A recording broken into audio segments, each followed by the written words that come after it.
Hello welcome to new video. ഇന്ന് ഞാൻ മാനവികതാവാദത്തിനെ കുറിച്ചാണ് പറയാൻ പോകുന്നത്. അതിൽ കോൾ റോജേഴ്സും എബ്രഹാം മാസ്ലോയുമാണ് മാനവികതാവാദം പ്രധാനമായിട്ടും മുന്നോട്ട് വെച്ചത്. അതിൽ കോൾ റോജേഴ്സിൻ്റെ അഭിപ്രായത്തിൽ ഓരോ വ്യക്തിക്കും തൻ്റെ വിധിയെ തിരുത്തി എഴുതാനും തൻ്റെ സ്വത്വത്തെ താൻ ആഗ്രഹിക്കുന്ന രീതിയിൽ സാക്ഷാത്കരിക്കാനും കഴിയുമെന്ന് ഉദ്ഘോഷിച്ച വ്യക്തിയാണ് ആര്? Call Rogers. വ്യക്തിയുടെ ആത്മബോധത്തെ തട്ടി ഉണർത്തുകയാണ് വേണ്ടത്. അതിപ്പോൾ കുട്ടികളുടെ കാര്യത്തിലായാലും അധ്യാപകർ ഈ ഒരു ഉത്തരവാദിത്തം നിർവഹിക്കണമെന്ന് കോൾ റോജേഴ്സ് കരുതുന്നു. പ്രശ്നങ്ങൾ പരിഹരിച്ചു കൊടുക്കുകയല്ല വേണ്ടത്, മറിച്ച് അത് അവരെ കൊണ്ട് തന്നെ സ്വയം പരിഹരിക്കാനുള്ള കഴിവും ആത്മവിശ്വാസവും അവരിൽ വളർത്തുകയാണ് വേണ്ടത്. ഒരു വ്യക്തിക്ക് മറ്റൊരു വ്യക്തിയെ പഠിക്കാനാവില്ല, മറിച്ച് പഠനം സുഗമമാക്കാനേ സാധിക്കൂ എന്ന് കോൾ റോജേഴ്സ് ചൂണ്ടിക്കാട്ടുന്നുണ്ട്.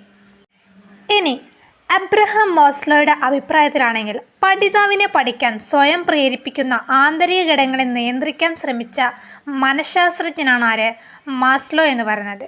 ഒന്നിനു മുകളിൽ മറ്റൊന്ന് എന്ന മട്ടില്ല അദ്ദേഹം ആവശ്യങ്ങളുടെ ഒരു ശ്രേണി അവതരിപ്പിക്കുകയുണ്ടായി. ഈ ഒരു ശ്രേണിയിലൂടെയാണ് മനുഷ്യൻ മുന്നോട്ട് പോകാനായിട്ട് ശ്രമിക്കുന്നത് എന്നാണ് അദ്ദേഹം പറയുന്നത്. ഇതിന് ആവശ്യങ്ങളുടെ ശ്രേണി എന്നാണ് പറയുന്നത്. ഇനി ഈ ശ്രേണിയെക്കുറിച്ച് ഞാനൊന്ന് വിശദീകരിക്കാം. ഇത് 5 സ്റ്റെപ്പുകളായിട്ടാണ് ഉള്ളത്. ആദ്യത്തേത് ശാരീരിക ആവശ്യങ്ങൾ, അതായത് നമ്മുടെ ശരീരത്തിന് ആവശ്യമായിട്ടുള്ള കാര്യങ്ങൾ. ഇപ്പോൾ ഭക്ഷണം, വെള്ളം, ഉറക്കം, ഇതൊക്കെ നമ്മുടെ ശരീരത്തിന് ആവശ്യമായിട്ടുള്ള കാര്യമാണ്. സെക്കൻഡായിട്ട് വരുന്നത് സുരക്ഷാപരമായിട്ടുള്ള ആവശ്യമാണ്. നമുക്ക് സുരക്ഷിതത്വം കിട്ടുന്നപ്പോഴാണ് നല്ല ആരോഗ്യമുള്ളപ്പോൾ, നല്ല തൊഴിൽ, കുടുംബം, സമ്പത്ത്, ഇതൊക്കെ ഉണ്ടെങ്കിൽ നമ്മൾ സുരക്ഷിതരാണ് അല്ലേ. അതുപോലെ വരുന്നത് മാനസിക ആവശ്യങ്ങൾ. നമുക്ക് മനസ്സിനിപ്പോൾ എന്തെങ്കിലും വിഷമം കാര്യങ്ങൾ എന്തെങ്കിലും വരികയാണെന്നുണ്ടെങ്കിൽ നമ്മൾ നമ്മുടെ സുഹൃത്തുക്കളോടോ കസിൻസിനോടോ ലവേഴ്സിനോടോ ആണ് പറയാം അല്ലേ.